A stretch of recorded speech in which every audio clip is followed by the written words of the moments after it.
Deux amis se rendent à tour de rôle l'un chez l'autre pour découvrir les objets culturels posés sur l'étagère.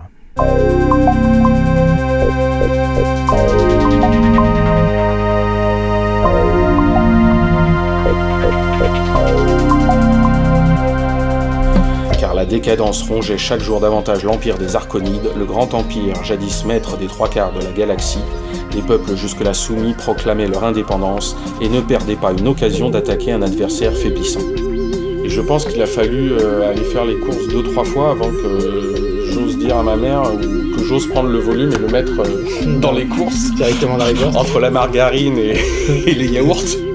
C'est une nouvelle forme de tatouage où les tatouages peuvent bouger sur ton corps. Le livre que je tiens dans les mains, en fait, tu ne sais même plus où il est, d'où il part et où il va.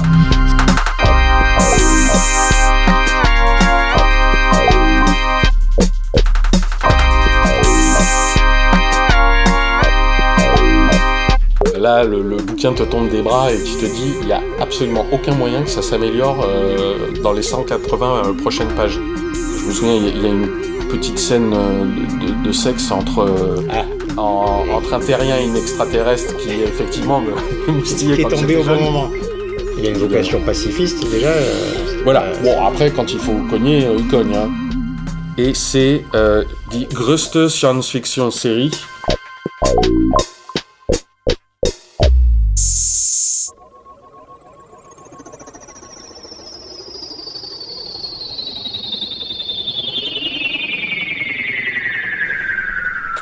On est à nouveau, Christophe, dans ton bureau. Je vais te proposer un livre que je n'ai pas lu depuis 40 ans, qui n'est pas forcément bon littérairement parlant, mais je pense qu'on va pouvoir parler au moins 1 heure dessus sans problème. Donc, ça te dit ? Cette deuxième saison, c'est plutôt les objets pourris posés sur l'étagère, en fait. C'est ça, on peut faire un spin-off, presque. Et on va prendre ça. Ah, c'est bien parce que je ne connais pas. Enfin, je connais de nom, mais... On va le décrire en bas. Je ne connais pas, ouais. Mais voilà. Je vais prendre quand même tout ça. Ouais, en fait, il croit que j'ai coupé le micro, mais pas du tout. Il a sorti un bouquin, puis là, il en prend 12 d'un coup. Non, une vingtaine. Hop, oh, lui. Il prend tout un rayonnage de la bibliothèque, en fait. Celui-là, quand même, il est important. Pour la peine, ma petite dame, je rajoute ça. Ouais, d'accord, c'est un concours. Donc, sans rire, il y a bien une petite trentaine de livres, quand même. Alors, on va prendre quand même le vrai objet du délit, qui est un simple livre de poche. Ouais, du Fleuve Noir. Du Fleuve Noir. La maison Fleuve Noir. De la collection Anticipation. Et donc, ça s'appelle Les aventures de Perry Rhodan. Exactement. L'épisode en question s'appelle Le poids du passé. Oui, c'est le numéro 27 de la collection. Donc, qui est signé par K.H. Shear et C. Dalton. Voilà. Et sur la couverture, dont le graphisme n'est pas totalement étranger. En tout cas, ça ressemble à des... C'est difficile de savoir, puisque, bon, on en parlera après, mais c'est le moment où le Fleuve Noir fait appel, déjà à l'époque. Alors là, c'est l'édition de 1981. Le Fleuve Noir fait appel à des banques d'images. D'accord. Et là, c'est souvent d'ailleurs à cette époque-là des illustrations de dessinateurs anglo-saxons. Et même souvent en anglais, un peu américain aussi, enfin donc de façon anglo-saxon. Là, je pense que peut-être c'est bien Colin Hay, mais c'est l'agence Young Artist, c'est une mention qu'on retrouvera derrière beaucoup d'ouvrages. Quoi, en fait. Sur la 4e de couverture. Et donc l'illustration, en fait, outre, alors il y a la tête de Perry Rhodan qui est au-dessus, ça qui est une illustration qui doit être reproduite sur chaque Absolument, c'est comme une espèce de volume. Petit logo. Ok. Et en dessous, donc, l'illustration, c'est une espèce de sous-marin dans les profondeurs, avec, on dirait, des hommes grenouilles à côté. C'est pas très très clair, hein. Il y a des personnages qui sont reliés par un fil à ce vaisseau, comme un vaisseau spatial qui serait sous l'eau, mais qui ressemble aussi à une espèce de sous-marin un peu futuriste. Un véhicule sous-marin, on va dire, même si c'est pas le sous-marin classique. Et effectivement, plein de gens ont l'air reliés à ce vaisseau par une espèce de fil. Et là, ce graphisme, là, cette peinture ressemble à, je sais pas, qu'est-ce que ça me rappelle, mais vraiment à des illustrateurs des les années 80. On est dans un style très, très réaliste quand même, mais même si évidemment on voit tout de suite que c'est un peu de la science-fiction, enfin qui a La rien forme, de- la forme du sous-marin. mais les rendus de couleurs, de matière, les effets de dégradé, enfin tout tend de toute façon vers des types de peintures hyper réalistes, même si on représente des avions, des vaisseaux et tout, enfin c'est toujours un petit peu la même ambiance graphique.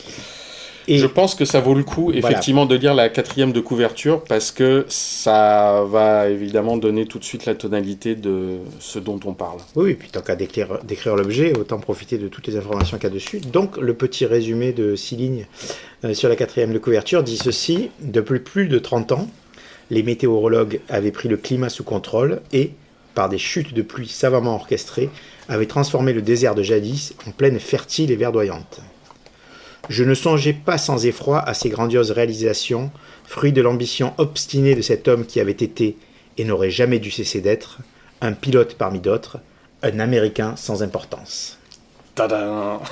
T'as même pas besoin de faire le tadam, tout le monde l'entend. C'est ça. Il y a du mystère. En tout cas, c'est pas un truc récent, même avec cette histoire de météorologues qui ont pris le contrôle du climat. Non, c'est clair.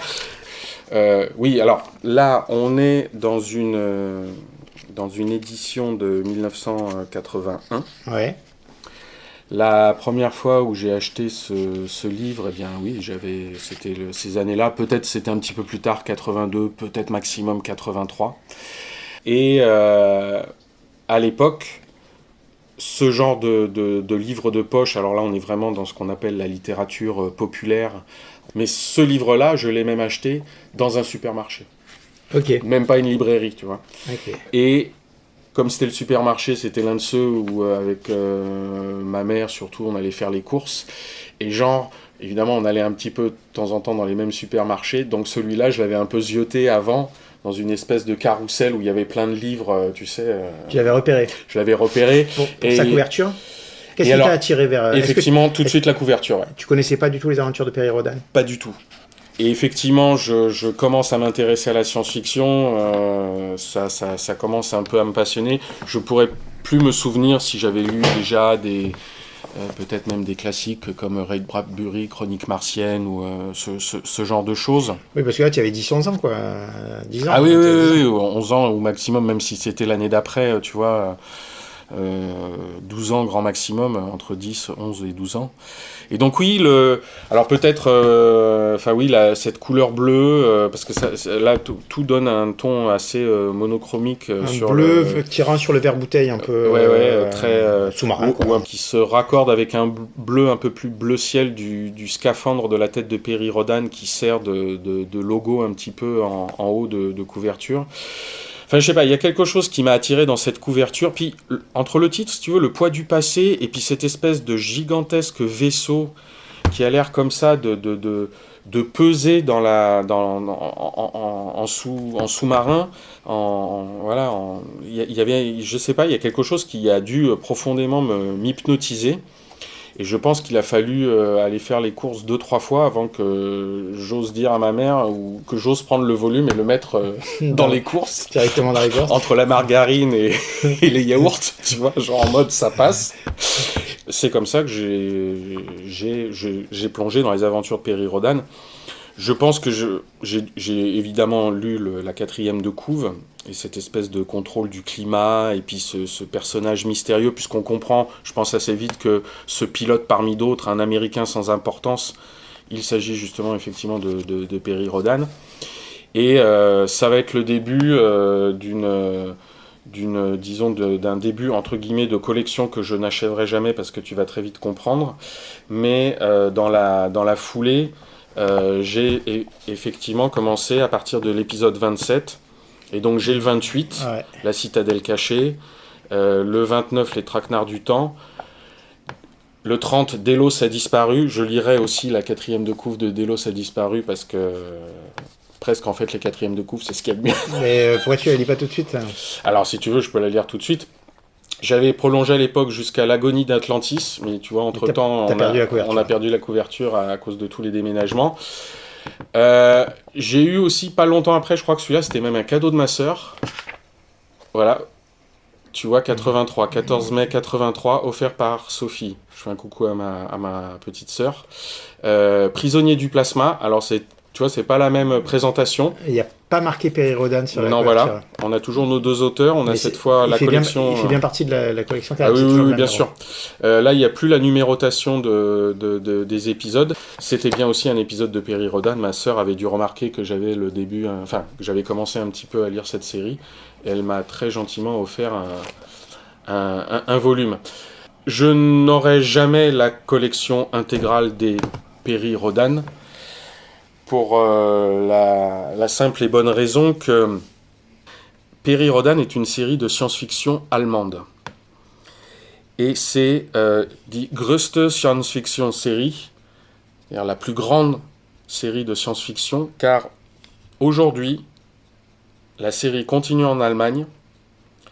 Il y a 3300 volumes. Rien qu'avec ce héros-là. Rien qu'avec ce héros-là. Je ne vais pas parler aujourd'hui des spin-offs, des trucs, du machin de Big. Je ne parle que des aventures 3300 épisodes, romans donc. Alors, en Allemagne, cette série a été créée par les deux que tu as nommés, K.H. Scheer et Clark Dalton, qui ne sont pas du tout, surtout Clark Dalton, son vrai nom, je ne sais plus, tiens, j'ai plus noté son vrai nom, mais il a un vrai nom allemand. Et cette série a été créée en 1961, le 8 septembre. Et donc là, même quand je te dis 3300 volumes, c'est en date du 15 novembre 2024. Et en fait, en Allemagne, une aventure de Perry Rhodan, ça paraît toutes les semaines. D'accord, là tu es en train de me présenter un fascicule, voilà. Une petite revue, mais vraiment un format A5, on va dire. Exactement. Qui s'appelle Perry Rhodan, dit Größte Science-Fiction-Série. Merci, parce qu'en allemand je touche pas ma vie. Et là c'est l'épisode numéro 2494. Et là celui-là je l'avais acheté en 2009. Ok, très bien. Et donc ça c'est une aventure de Perry Rhodan. Ça c'est une aventure Perry Rhodan. Tu peux voir que on retrouve à la troisième page, enfin la première page, alors c'est du vieux papier, c'est vraiment un petit papier journal. Hein. Ouais. Vous pouvez même voir cheap, au son, ouais. C'est très très fin, très très cheap, c'est comme Le Monde on entend le son.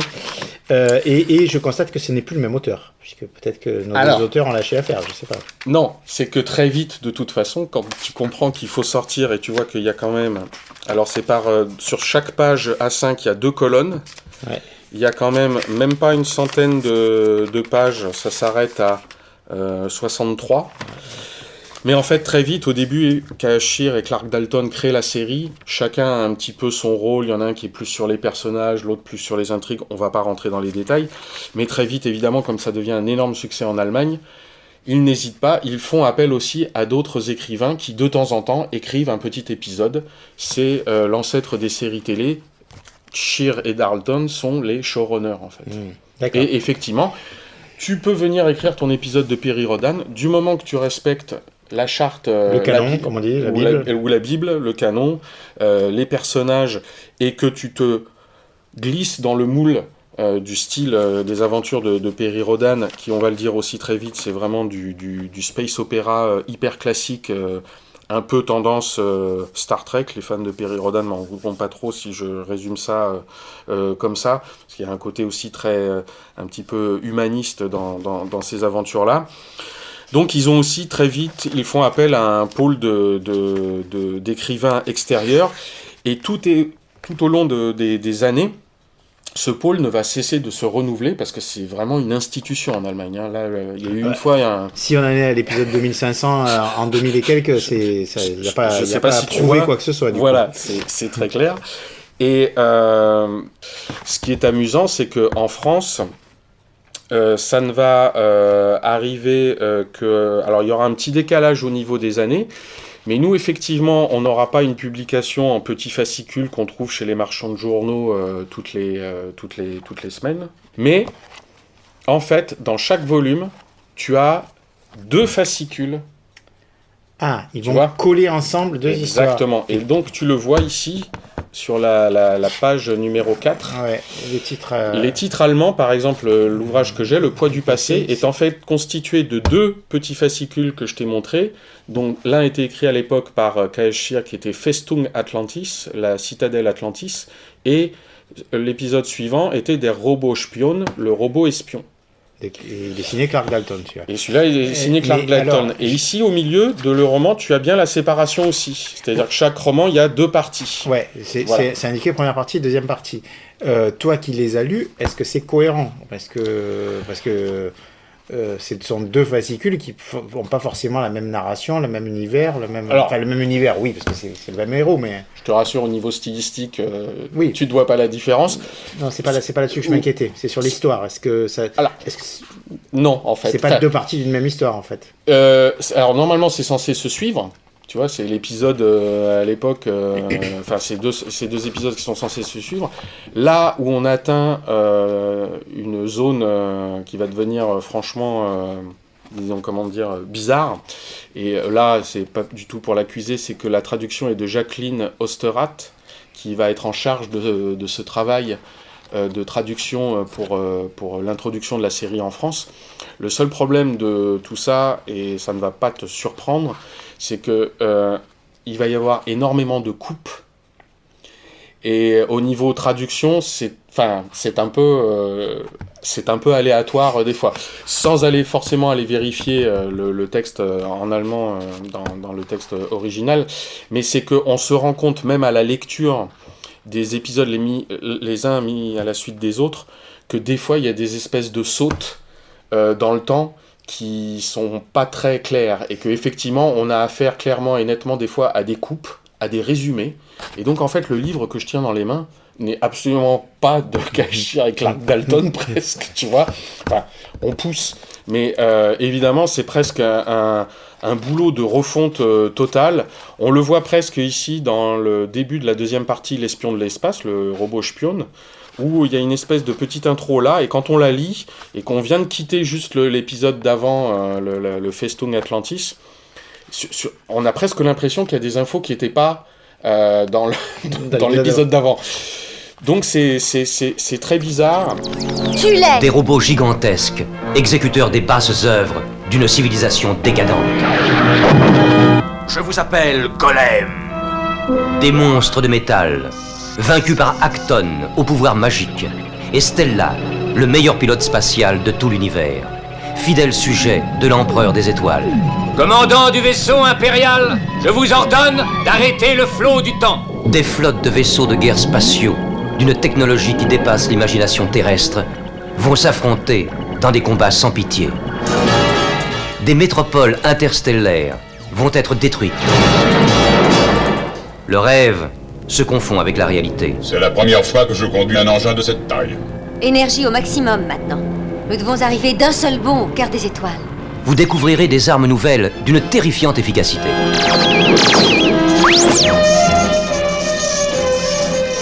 Alors, si je peux faire un aparté par rapport à ça, c'était une pratique qui était assez courante dans le roman populaire, pas que dans le roman de science-fiction, dans toutes les littératures de genre à cette époque. Juste un petit aparté sur le fait que, par exemple, dans la série noire, le directeur de la série noire, Duhamel, le créateur de la série noire, non seulement il assurait pas mal de traductions, et donc il se permettait un petit peu de rajouter du style là où il n'y en avait pas, ou de transformer le style tel qu'il imaginait qu'on le voulait, en fait, mais surtout, alors pour des questions de violence, pour des questions de culture, pour des questions de tout ça, s'il y avait des pages en trop, il ne se gênait pas pour enlever des parties... quitte à remettre un petit peu en cause la cohérence du livre. Donc c'est pas propre à Fleuve Noir ou à cette série en particulier. Ah non, absolument pas. Mais là, ce qui est intéressant, le phénomène, c'est de devoir rassembler 2 fascicules en un roman, et donc de prendre 2 récits. Alors, est-ce qu'il les prenait systématiquement dans l'ordre chronologique ? Oui. Ça, l'ordre chronologique est absolument respecté. C'est important parce que Perry Rhodan, par contre, fonctionne par terme de cycle, c'est-à-dire que là, je t'ai dit, il y avait 3300 volumes à l'époque où j'ai dit, et donc ça représente 45 cycles. Le poids du passé fait partie du 2e cycle. Alors, est-ce qu'on peut, avant d'aller plus loin, justement, dans le détail de ce livre, un peu présenter Perry Rhodan ? Qui c'est ? Qu'est-ce qu'il fait dans la vie ? Alors, on pourrait presque lire au début, à chaque fois, il y avait une introduction qui te résumait justement tous les épisodes précédents. Ah ouais, en plus. Donc ça, c'était très bien.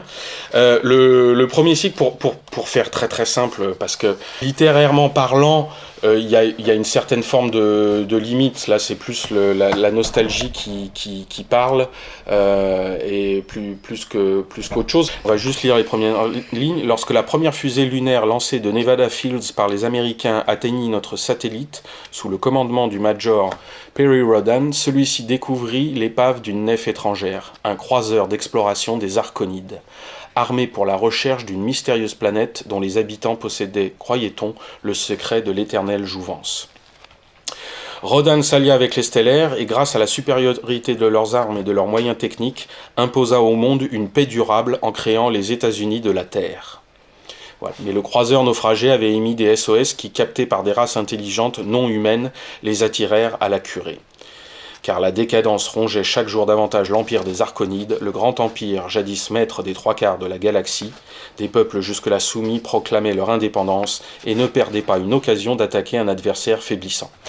Voilà, tu vois, on donc est clairement... C'est un homme de l'armée à l'origine qui, par mission, découvre une forme d'extraterrestre, si je comprends bien. Civilisation, exactement. Civilisation extraterrestre, et qui va s'en servir pour imposer la paix, non seulement sur Alors Terre, déjà, mais voilà, la paix, exactement. Et à partir de là, il se retrouve propulsé avec les camarades qu'il s'est déjà fait en chemin, qui sont terriens, et puis tous les nouveaux camarades qu'il va se faire et qui sont extraterrestres. Il va propulser en fait la Terre dans un grand jeu de bataille cosmique et d'alliances, de mésalliances, d'embûches, de missions diverses. Enfin, c'est vraiment, on est dans le space opéra le plus classique entre Flash Gordon, Star Trek. Je pourrais même pas pointer des facteurs, disons, un peu plus originaux, sauf que effectivement, il y a toujours une volonté, même si Perry Rhodan fait partie de l'armée et tout, c'est quelqu'un qui essaye plus de penser quand même avec sa tête qu'avec ses muscles. Voilà, il essaye toujours d'avoir plutôt un coup d'avance et il a une vocation pacifiste déjà. Voilà. Bon, après, quand il faut cogner, il cogne. Hein. On sort le pistolet laser facilement, les gros canons, les trucs, les machins. Ça, je veux dire, ça se met quand même bien sur la. C'est du space opéra. Il faut qu'il y ait un peu d'action quand même. Tu vois, je veux dire, on se met quand même bien sur la tête, quoi. Mais tu vois, et pour terminer le premier cycle. Donc je te passe, ça peut être résumé en 4 pages, mais évidemment on va pas les lire. Mais à un moment, il y a le premier cycle. Alors attention, on va divulgacher à mort. Cette victoire reste précaire, donc là il y a de grands combats cosmiques, il y a plusieurs civilisations, tout le monde est sur les terriens. Le grand empire triomphe, l'oubli tombe peu à peu sur la brève aventure d'une petite planète trop ambitieuse, maintenant rayée à jamais de la carte du ciel. 60 ans ont passé, et Rhodan, trop tôt à son gré, se trouve soudain dans l'obligation d'affronter de nouveau ses vieux ennemis. Voilà.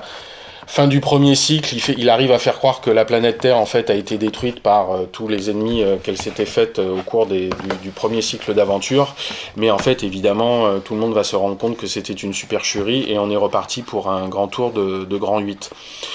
Donc voilà, non, on est dans le space opéra le plus classique. Alors ça fusionne de partout, de tout ce que l'on veut. Après, je lirai peut-être juste la 4e de couve de Delos a disparu parce que elle parle d'éléments de douche cellulaire. Enfin même, non, je vais juste la résumer, de douche cellulaire qui te rendent immortel. Ouais, puis tu l'as promis tout à l'heure, et on l'attend toujours. Alors, je vais te la faire. Rhodan et son ami, alors je crois que c'est encore Atlan, le personnage qu'il y a dans Le Poids du Passé, avaient été jugés dignes de passer au physiotron qui, par une modification des cellules, arrêtait leur vieillissement pour une durée de 62 ans. Ce délai écoulé, ils reviendraient sur Delos pour renouveler le traitement, mais ils devaient alors s'en tenir à des dates très précises, se situant entre le 1er février 2042 et le 1er mai de la même année.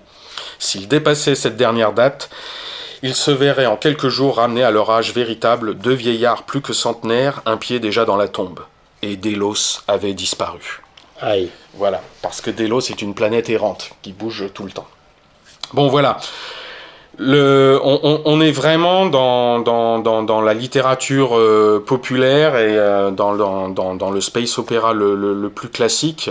Je pense que effectivement, quand j'étais jeune, j'étais attiré par ce genre de choses, par les promesses d'évasion que cela offrait à un prix, disons, qui était imbattable. Oui, parce on appelait même ça le roman de gare, parce qu'on les trouvait beaucoup dans les gares, évidemment. Et c'est vrai que ces petites collections de poche de romans populaires étaient encore moins chers que les livres de poche classiques, c'est-à-dire que c'était vraiment... Ah oui, c'était vraiment pas grand-chose. Il est vrai qu'il y a eu une première révolution dans la littérature, quelque part, avec le livre de poche qui a déjà démocratisé les grands textes, ou même des choses contemporaines, mais qui étaient classées dans la littérature classique ou importante, enfin on mettra les adjectifs que l'on veut. Et déjà ça en gênait certains à l'époque. Moi j'ai vu des micro-trottoirs d'époque avec certains qui disaient mais non, mais c'est une honte qu'il y ait des livres de poche, ça va rendre la culture accessible à tous, c'est affreux. Voilà. Et là on est vraiment dans toutes ces maisons d'édition, comme Le Fleuve Noir sera aussi souvent associé par exemple à d'autres maisons d'édition comme les Presses de la Cité ou ce genre de choses. Mais Le Fleuve Noir, c'est vraiment le genre de maison d'édition de littérature populaire née au lendemain de la Seconde Guerre mondiale, qui va se spécialiser dans le genre, quoi. Ouais. Et alors j'ai noté un peu les collections parce qu'elles sont connues pour ça. Il y a les collections spéciales police en 49, espionnage en 1950, et la collection qui nous intéresse aujourd'hui, Anticipation, qui naît en 51. Et c'est vraiment une autre manière de publier des livres, de les distribuer et même de les écrire avec vraiment une économie globale qui est pensée et avec des techniques de diffusion et de vente qui sont très agressives et comme on le disait qui font que ces livres tu les retrouves même dans les supermarchés, dans les magasins, dans des drogueries, dans les gares, enfin dès qu'il peut y avoir un endroit où on peut mettre un tourniquet avec des livres ou un rack d'exposition, les diffuseurs, ils s'attaquaient vraiment, si possible, à tous les points de vente. Et ce qui fait que ça a fait quand même une espèce des volumes d'édition, de tirage de livres et de diffusion qui ont été pendant des décennies sidérants, quoi. C'est difficile à réaliser aujourd'hui parce qu'aujourd'hui un livre qui vend à 8-9 000 est déjà un livre qui a un certain succès. Là, j'ai pas les chiffres exacts, mais on est quand même sur des tirages plus imposants que ça, et surtout sur des auteurs qui n'avaient aucune reconnaissance que ce soit. Le public, oui, le public pouvait acheter sur un nom éventuellement, mais en fait, là on a bien la preuve qu'on achetait surtout sur le héros, j'imagine. Plutôt que sur les noms de l'auteur. Ah oui, là c'est plus ça. Mais même certains auteurs pouvaient avoir leurs fidèles, mais ils n'étaient jamais reconnus par la critique littéraire et par... Non, bah, tu le sais, à Fleuve Noir, donc comme on a dit, ça commence avec surtout des séries policières et aussi d'espionnage. Alors il y en a il y a eu même OSS 117 a commencé là. Jean Bruce. Voilà. C'est ça que s'appelait l'auteur. Avant qu'il aille chez un autre éditeur. Mais par exemple, là j'ai des chiffres. Alors il y a aussi San Antonio, évidemment, qui a été quand même très populaire dans une forme de polar bien à la française. Oui, c'est un cas à part parce que c'est un styliste quand même, lui. Donc, voilà. Contrairement... Donc lui, comme tu disais, lui pour le coup, il y avait plus son nom a été mis en avant et il a su créer, disons, quelque chose autour de son nom. Plus qu'entre guillemets autour, enfin, et même si après ça a eu un impact sur ses personnages et ses histoires, mais lui c'est vrai que son nom était très très mis en avant. Mais par exemple là j'ai des chiffres pour une fois que OSS 117 a changé de crèmerie, évidemment ils ont voulu tout de suite un agent secret pour remplacer, donc c'est les romans de Paul Kenny, donc je crois que c'est les tirages de Copland. Ouais. Voilà, grosse série de l'époque. Et ça te montre que là, je pense que sur l'ensemble des tirages cumulés, donc c'était quand même Copland, c'était 6 volumes par an. Et évidemment, le canon, c'est faut pas dépasser 200 pages, 230 pages. Une série populaire comme Copland, l'auteur, ou des fois évidemment c'était un pseudo, il y avait 2 auteurs derrière, mais quand même les mecs il fallait qu'ils en sortent. Ah bah ils sont publiés tous les 2 mois. 6 dans l'année. Donc on commence dans les années 60, on est à plus d'1 million d'exemplaires, on va faire très simple. Au pic de popularité, c'est ça, quoi. C'est quand même 1 million d'exemplaires. C'est des chiffres qui sont hallucinants Voilà. aujourd'hui, quoi. Et au plus bas, parce que c'est là où ça commence à être intéressant, alors toujours, j'essaye de rester sur Copland, donc même en 72, où ça commence à péricliter, il est à 776 000 sur l'année, tu vois. Ouais, c'est et même dans les trucs qui marchent moins bien, Face d'Ange et le Dieu vivant, enfin voilà, Face d'Ange c'était une autre série aussi un peu comme ça avec un personnage récurrent, ça tourne autour de 43 000 exemplaires. Donc je pense que voilà, ou même Matt, Fonce dans le noir de François Chabray à 41 750 exemplaires. Et alors, quant à la collection L'Aventurier, qui n'a jamais connu un très grand succès, elle agonise à 6 288 exemplaires. Et comme tu as dit juste avant, aujourd'hui, si t'es si t'es à 6 000, t'es content. Après, c'est pas les mêmes logiques aussi, puisqu'on est vraiment dans de la production, on l'entend. Si tu dois faire un roman tous les 2 ans, on n'est pas dans une ambition littéraire. C'est comme le pur cinéma de genre, voir les séries B, voir Z, enfin les films qui sont vraiment faits parce qu'il y a un public qui attend ce type d'univers, ce type d'intrigue, de la science-fiction, de l'horreur, du policier. C'est ça. Et il faut d'ailleurs, saturer tes infos, tu les tires d'un ouvrage qui s'appelle Aux origines de la pop culture, le fleuve noir et les presses de la cité au cœur du transmédia à la française, 1945-1990. C'est signé Loïc Artiaga et Mathieu Le Tourneux aux éditions de la Découverte. Et donc, c'est une espèce de bilan de ce qu'ont été ces pratiques d'édition, en fait. Oui, et alors c'est un très très bon livre, franchement je le recommande parce qu'effectivement, enfin moi c'est quelque chose qui m'a toujours passionné. Et alors là, ce qui est génial, c'est que dans ce livre, on est vraiment au cœur de la production littéraire de ce genre-là. C'est-à-dire qu'on a des témoignages des auteurs, des feuilles des distributeurs, combien de volumes ils laissaient à quel endroit, on a des contrats signés. Enfin, c'est vraiment une plongée. On a des photos des bureaux de l'époque. Enfin, c'est tout un... Il y a des reproductions de couvertures partout. On t'explique même que les auteurs, parce qu'effectivement, comme tu le dis, ça devient des staccanovistes de la machine à écrire. La machine à écrire, elle se casse, ils descendent juste au magasin du coin, ils vont en racheter une autre et il faut qu'ils continuent. Parce que, effectivement, pour certains auteurs, la politique, c'est inonder, il faut inonder le marché, l'éditeur, c'est ce qu'il demande. Il arrive à fidéliser des auteurs qui vont ne faire plus que ça après. Un auteur ne commence à être publié que si 2 premiers manuscrits sont validés par la maison d'édition. Car la maison d'édition, ça lui permet de voir si le futur auteur, le potentiel auteur a du coffre. Ouais, si c'est pas l'auteur d'un seul livre, quoi. Exactement. Et donc déjà, il faut que t'en aies 2 de validés. Et évidemment, quand t'es un peu jeune auteur, parce que vu les tirages et tout, il y a quand même un petit profit intéressant. Ah ouais, non, mais c'est... Sauf qu'une fois effectivement que tu mets la main dans la machine, alors là, la production est quand même dingue. C'est-à-dire qu'on retourne à la collection Anticipation. J'ai fait mes petits calculs. Sur cette simple collection de science-fiction, même dans les années 80, le pic, c'est qu'il y a quand même quasiment 80 volumes qui sortent par an.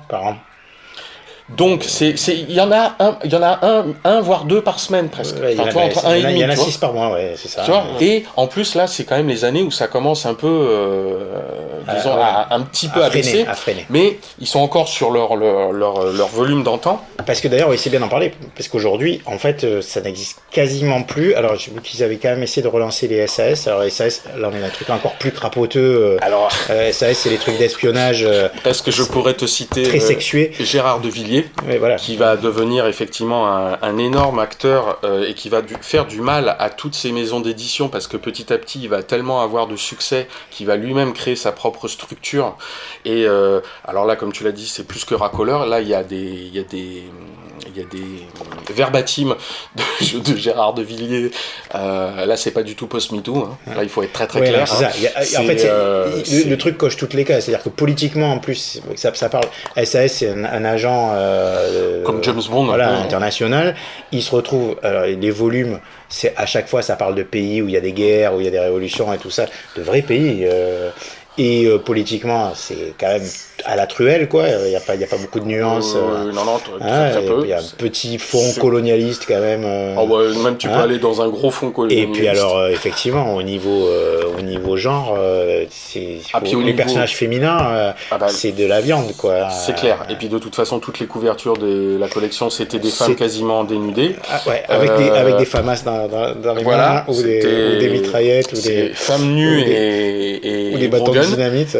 Et il y a toujours une vraie scène, 2-3 vraies scènes de sexe très explicites dedans. Et de toute façon, bon, c'était le programme.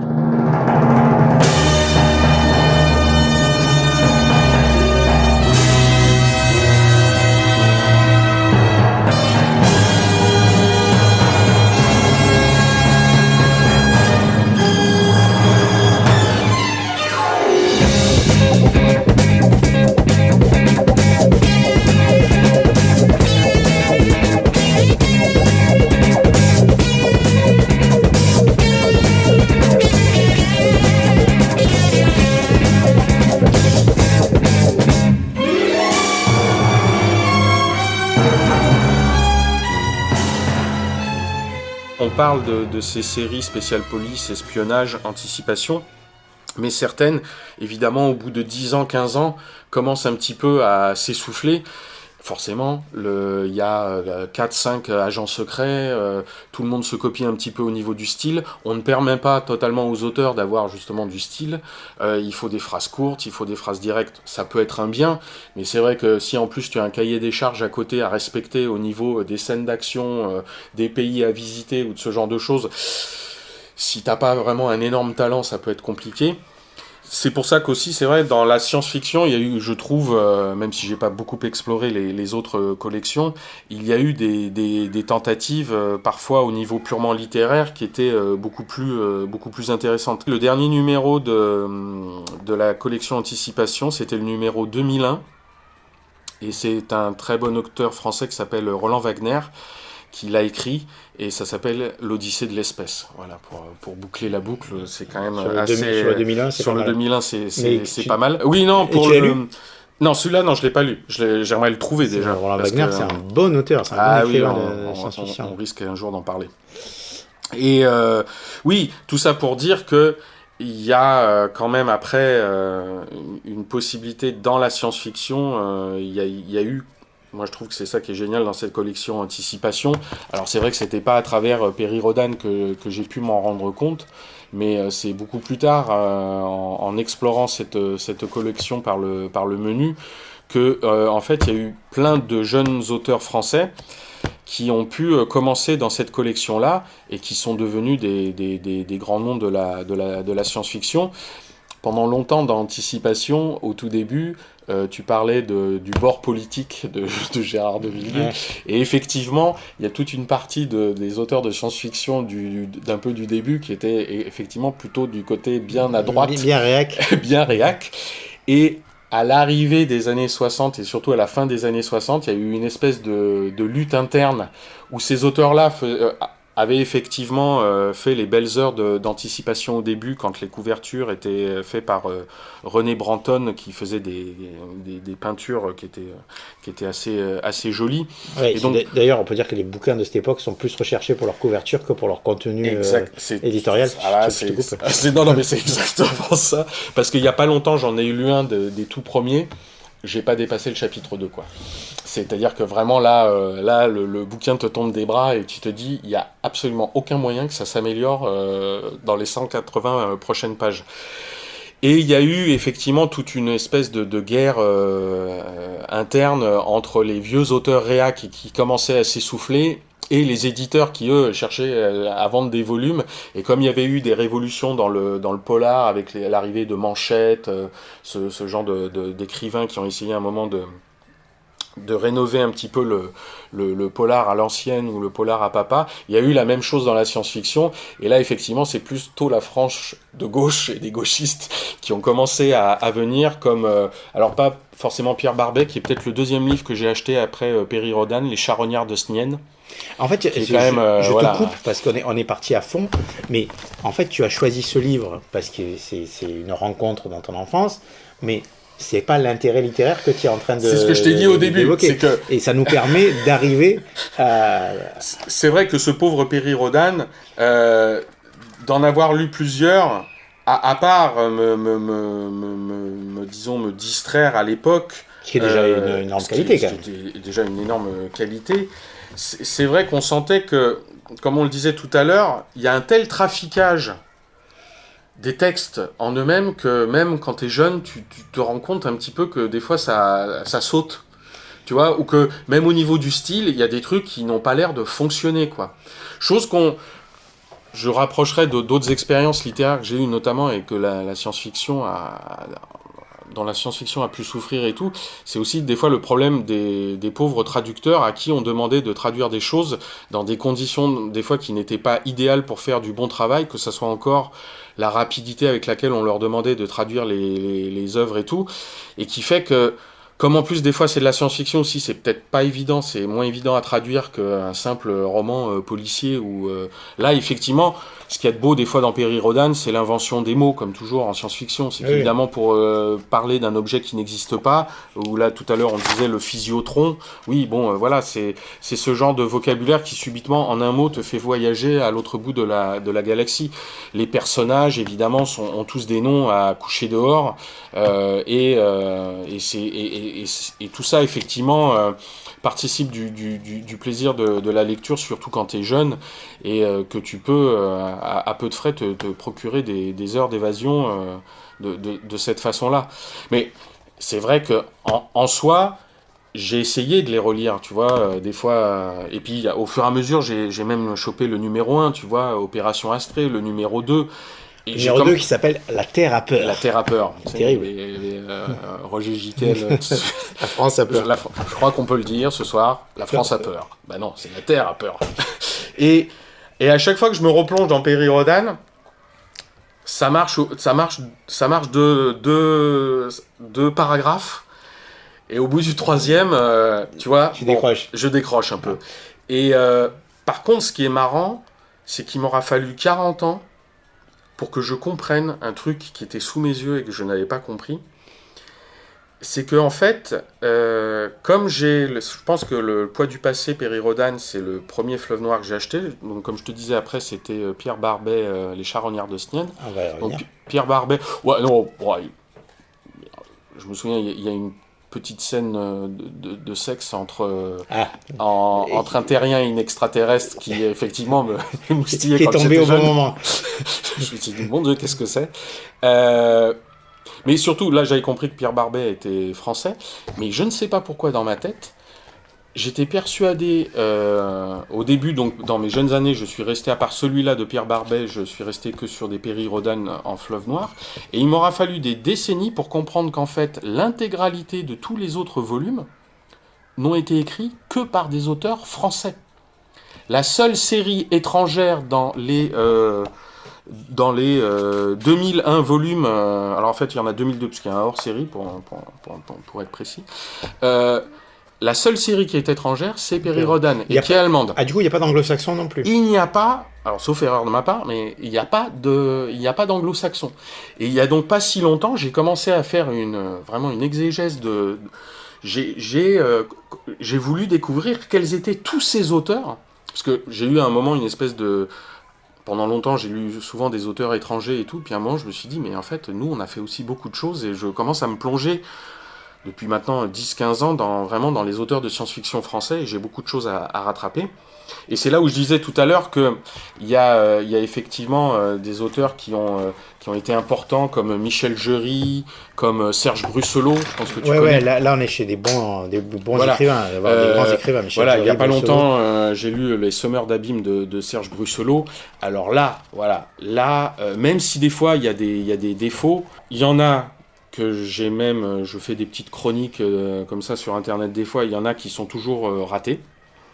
Mais des fois, il y a des auteurs, tu sens qu'ils s'éclatent complètement, ils ont un style. Et oui, il peut y avoir des défauts aussi liés au fait que quand ils écrivaient pour Fleuve Noir, ces auteurs, parce qu'ils ont écrit pour plusieurs éditeurs, souvent, pour Fleuve Noir, ils écrivaient vite, j'imagine. 15 francs 50, c'est marqué dessus. 15 francs 50. On peut te dire que ça fait quoi? Ça nous fait même pas du 3 €, quoi. Ouais, enfin, c'est enfin, pas vraiment équivalent, mais... Voilà. Et évidemment, comme il fallait faire tous ces volumes, 60, 70, 80 volumes par an, quand un auteur était un peu coopté comme ça par la maison d'édition, bah oui, c'est clair qu'il en sortait 3, 4, 5 par an, des fois. Et en tout cas, là, c'est assez incroyable de voir... Enfin, subitement, quand j'ai réalisé ça, cette espèce de forêt, tu vois, d'auteurs français qui ont littéralement investi le champ de la science-fiction, ça m'a beaucoup touché, quoi, en fait. Et je commence à essayer de remonter les pistes, quoi. Là, si j'ouvre le Brussolo, il a déjà 3 autres livres publiés au Fleuve Noir, plus 5 chez De Noël, un dans la collection Sueur Froide, qui est une collection policière, c'est le roman que j'avais lu à l'époque, Le Nuisible, un autre chez Fernand Nathan et un autre chez Jean-Claude Lattès. Donc on voit bien quand même que on n'est pas dans la fidélité à l'éditeur, on est chez des gens qui ont besoin de bouffer et qui... Déjà, en plus là on est au début de sa carrière, quoi. Et maintenant, si tu vas voir la notule de Serge Brussolo qui continue à écrire et tout, c'est juste fou, quoi. C'est effectivement des gens qui sont enchaînés à l'époque à leur machine à écrire et maintenant à leur ordinateur, mais qui ont une capacité comme ça d'écriture, d'invention qui est vraiment génial. Et celui-là, c'est le dernier que j'ai lu d'ailleurs, Les Semeurs d'Abîmes, qui parle de tatouage, qui en fait c'est une nouvelle forme de tatouage où les tatouages peuvent bouger sur ton corps. Ils sont mobiles. Si tu te tatoues un petit chat, ton petit chat peut s'amuser à passer de ton bras à un autre bras, à aller vers ton bas-ventre, etc. et tout. Bon, et puis évidemment, tout dérape au bout d'un moment. Mais non, c'est vraiment... En plus, moi, ce qui m'a toujours...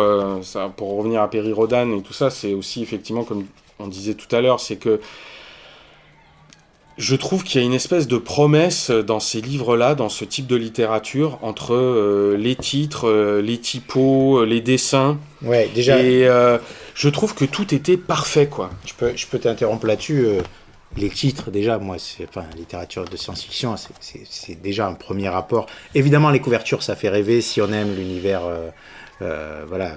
fantasmer un petit peu d'autres univers, des créatures extraterrestres et tout. Mais les titres, il y a aussi quelque chose de poétique, quoi. Les Semeurs d'Abîmes. Bon, celui-là, j'en vois un de Gilbert Picard, que je ne connais pas du tout. Le titre, À quoi bon ressusciter. Voilà. À côté de... Enfin, je veux pas être méchant avec qui que ce soit, mais à côté de titres genre Les gens heureux mangent du pain ou je sais pas quoi, là. Non, s'il vous plaît, quoi. Je vois ce que tu veux dire. Je vois ce que tu veux dire. Et pourtant, j'en avais d'autres. Achetez Dieu. Achetez Dieu, ouais. Voilà. Et celui-là, il est pas bon, hein. Ouais. Je l'ai lu, mais... Le titre suffit, j'ai envie de dire. Et voilà. Et c'est qu'en plus, des fois, tu peux être là, dedans. Je suis désolé pour Christopher Stork. Celui-là, j'ai vraiment pas aimé. C'est en train de virer quand même à l'émission de critique littéraire, quand même. Oui, mais là, bon, comme on a dit, on leur a trouvé des excuses, hein, aussi. Hein. Ils devaient tellement produire que, bon, on leur en veut pas si de temps en temps, ils en ont fait des pas bons. Mais enfin, voilà, Les Îles de la Lune de Michel Jury.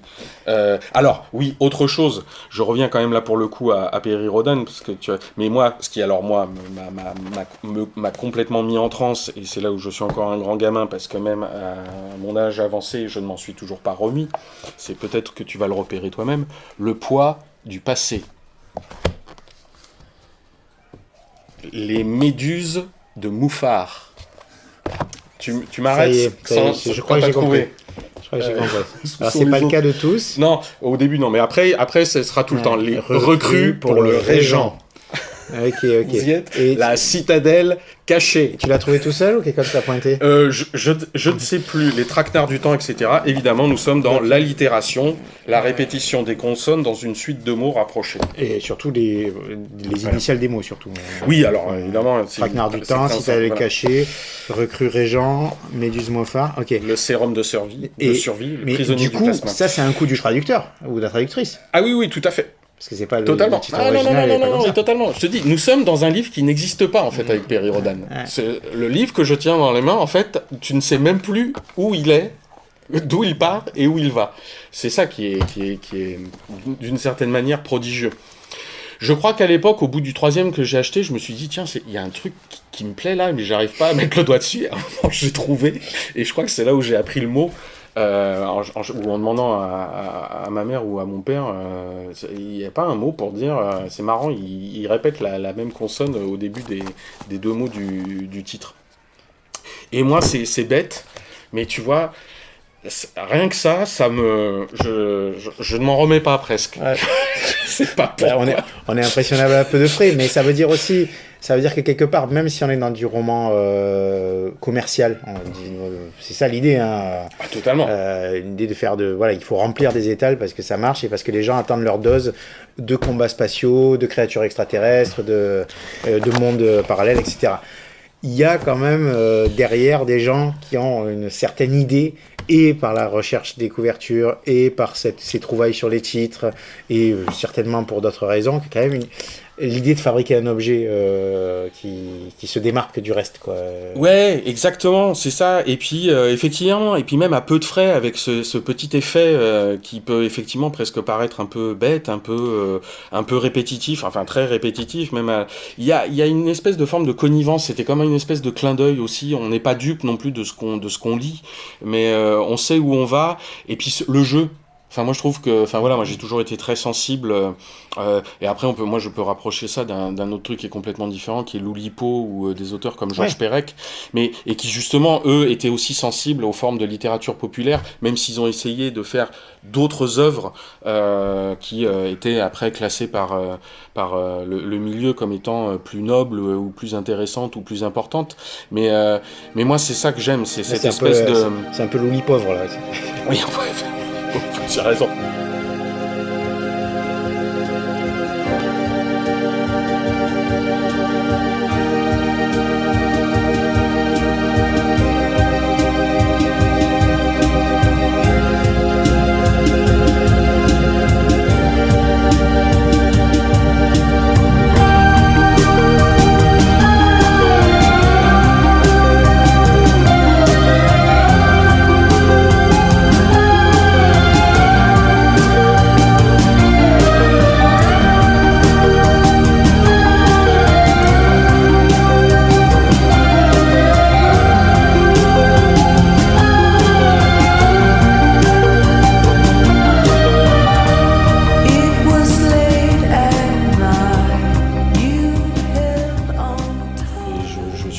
Avec Perry Rhodan, mais j'espère que les gens, les fans, s'il y en a qui écoutent, ne nous en voudront pas, surtout de l'autre côté du Rhin.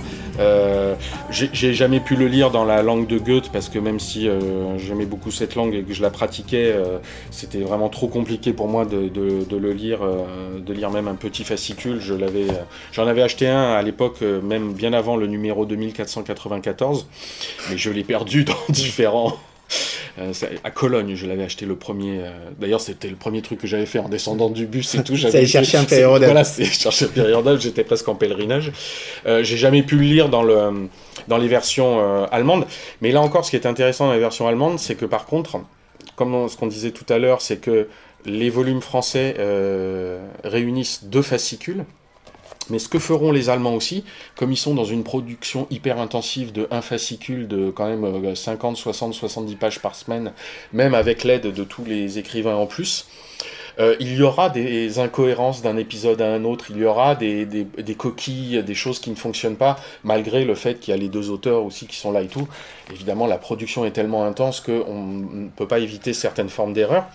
Et en Allemagne aussi, les Perry Rhodan seront mis en fascicule, mis en livre, dans ce qu'on appelle les éditions argent en Allemagne, les Silver éditions, où, là encore, ils vont prendre plusieurs fascicules et les résumer, d'une certaine manière, les remonter. D'accord. Et ils en profiteront, eux, en plus, pour faire... corriger, assembler, lisser, polir. Et finalement, on est dans une forme assez moderne qui correspond à ce qu'on peut faire avec le numérique, en fait. Le roman, il est fini, mais il n'est pas vraiment fini.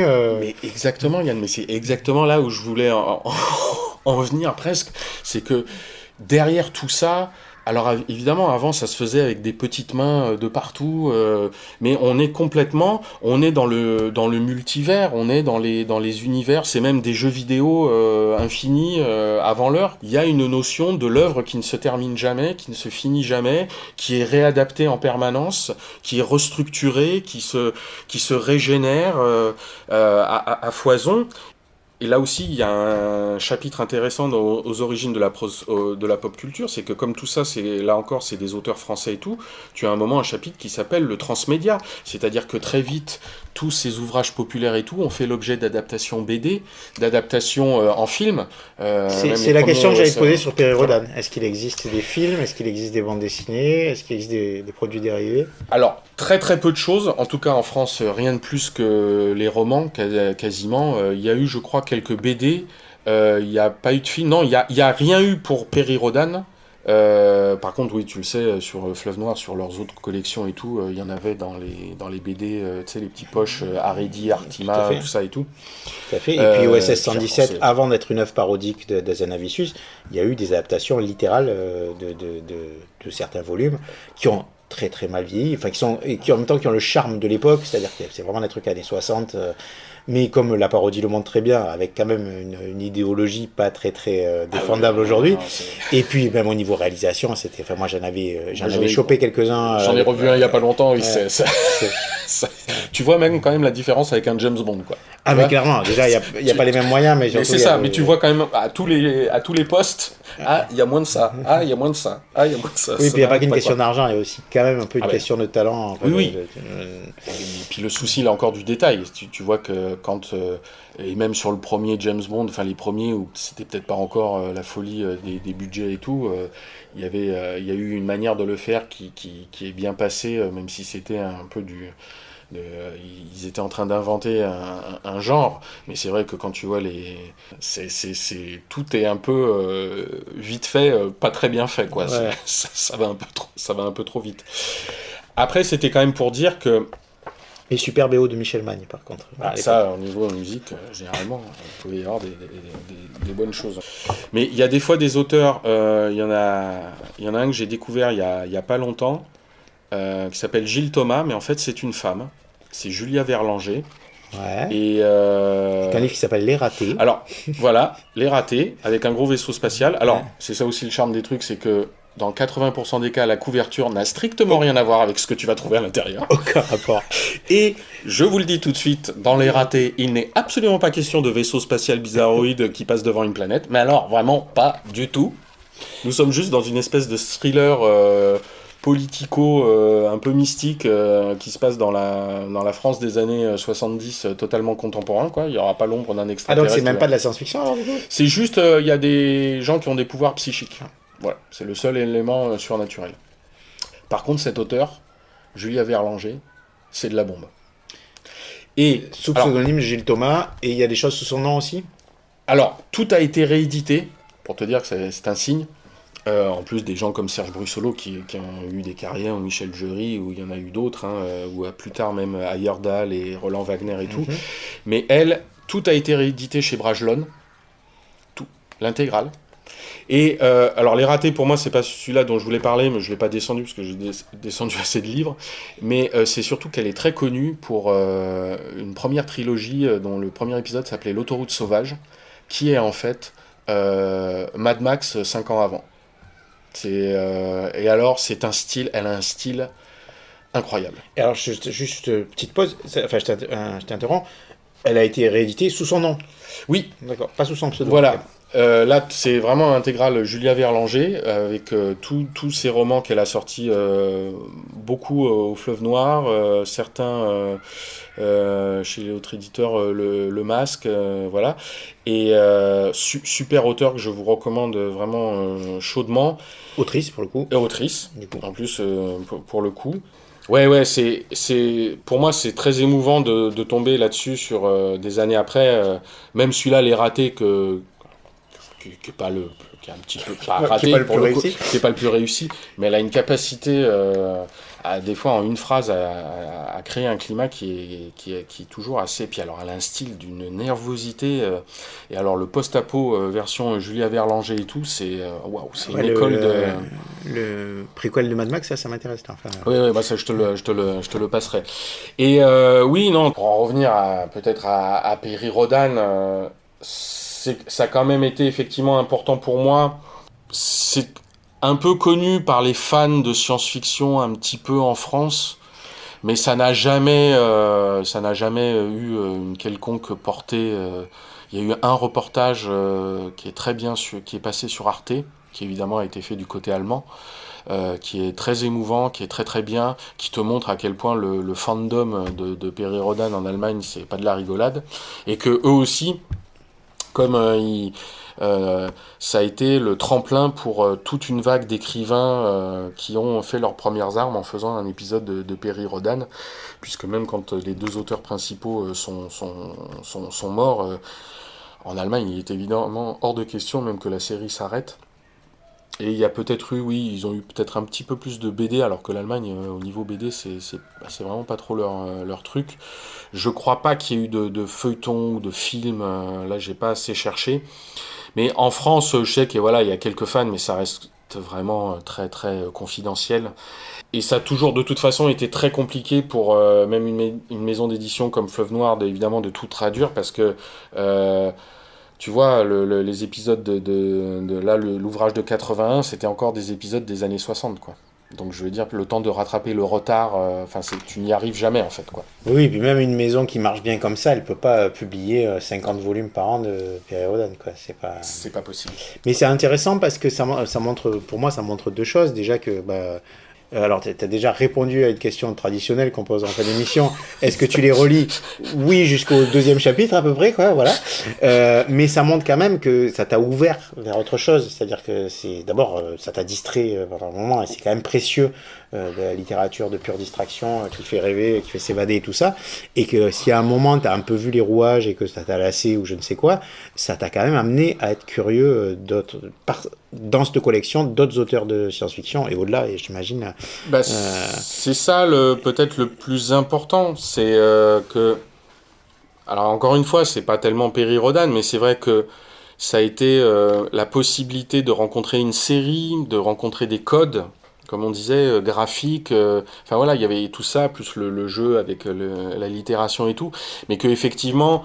On pouvait, j'ai très peu en fait après, tu as vu, enfin parce que les autres volumes je les ai achetés il y a pas si longtemps, c'était pas à l'époque, mais en fait après très vite effectivement dans la science-fiction, j'ai été dans les autres collections, et en fait c'était par collection qu'on fonctionnait aussi beaucoup à l'époque. Il y avait la collection Présence du Futur chez De Noël, il y avait une collection qui était sponsorisée par des paquets de clopes, il y a une collection Stuyvesant, Peter Stuyvesant, les cigarettes. De toute façon, il y en avait dans le polar, les cigarettes étaient... Il y avait les cigarettes, les parfums pour hommes, tout ça qui était... Et l'alcool.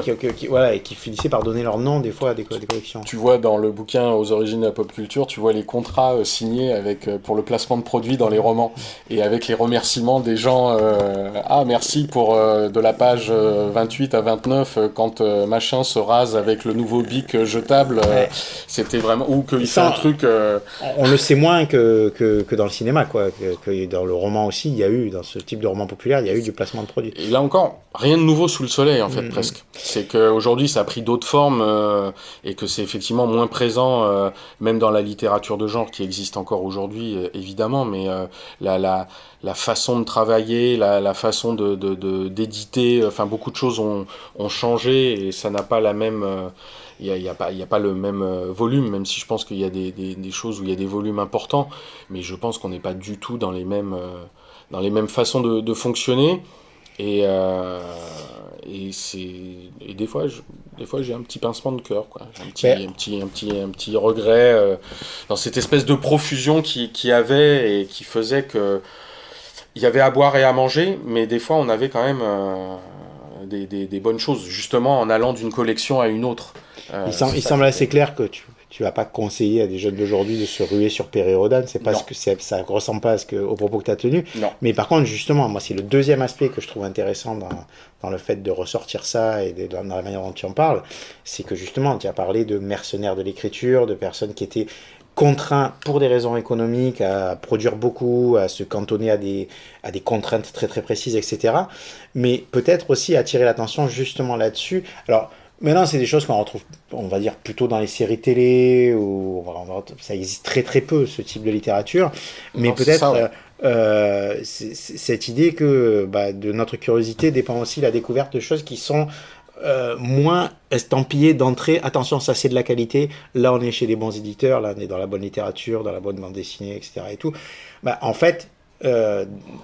il y a toujours eu dans la production populaire des gens qui, tu l'as très bien dit, il y a des gens qui ont fait leurs armes, qui ont écrit leur premier roman en faisant un épisode des Perry Rhodan, et puis qui après sont éventuellement devenus des écrivains. Et il y a eu ces phénomènes en France aussi, sur certaines séries. Mais bien sûr. Non, mais c'est exactement le point, en tout cas si c'est le point final, je pense que c'est là-dessus que j'aimerais insister, qui peut-être effectivement aujourd'hui, on peut le retrouver a priori que dans les séries télé, qui je pense serait un équivalent aujourd'hui vu le niveau de production, vu toutes les demandes qu'il y a de partout. Alors effectivement, voilà, tout n'est pas de bonne qualité, tout dépend de tellement de facteurs. Et puis bon, une série télé, c'est plus compliqué à faire que matériellement qu'un roman, qu'écrire de 200 pages. Mais c'est effectivement cette notion de donner des opportunités à toutes sortes de gens, et que même dans un cadre de genre, même dans un cadre de production, même dans un cadre intellectuel, qu'il y ait des gens qui sachent encore se servir de différents matériaux pour faire un peu quand même quelque chose de personnel. C'est vraiment touchant quand on sent qu'il y a quand même quelque chose de personnel qui éclot au milieu de quelque chose qu'on a identifié comme étant très calibré, quoi. D'un produit très très préfabriqué. Voilà. C'est ça qui est touchant, je trouve. Peut-être le truc qui pourrait différencier les œuvres écrites par les intelligences artificielles des œuvres de commande aussi efficaces, mais où, pour l'instant, l'intelligence artificielle, par essence, ne met pas des choses personnelles. Et non, il fait que reprendre ce que les datas qu'on a bien voulu lui donner. Mais c'est ça, c'est continuer à trouver, c'est ce paradoxe en fait, c'est continuer à trouver une étincelle de vie dans quelque chose qui a l'air très fabriqué et qui pourrait presque paraître comme un peu mort, justement, quoi. C'est ça qui moi je trouve me touche encore. Et justement, vu que je cherche encore je remonte l'arbre généalogique de tous ces livres. Je n'aurai jamais la collection intégrale de tous les anticipations des 2000 volumes, mais j'ai eu quelques découvertes récentes qui m'ont quand même touché, et ça m'a vraiment fait plaisir, quoi.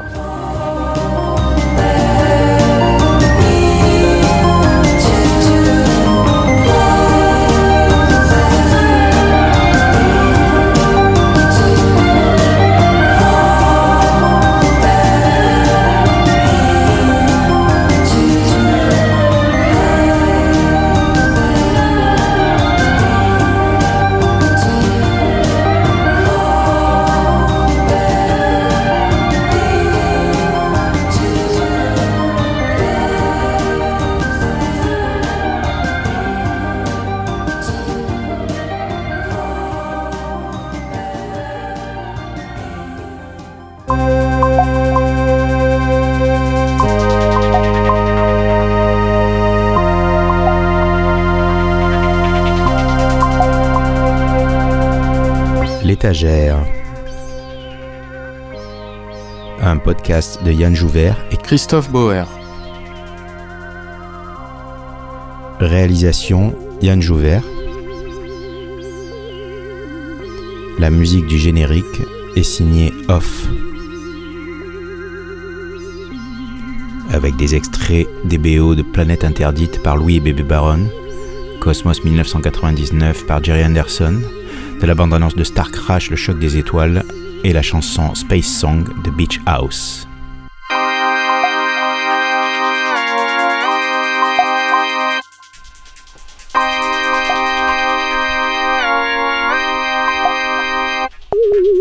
Retrouvez tous les épisodes de l'étagère sur vos plateformes habituelles.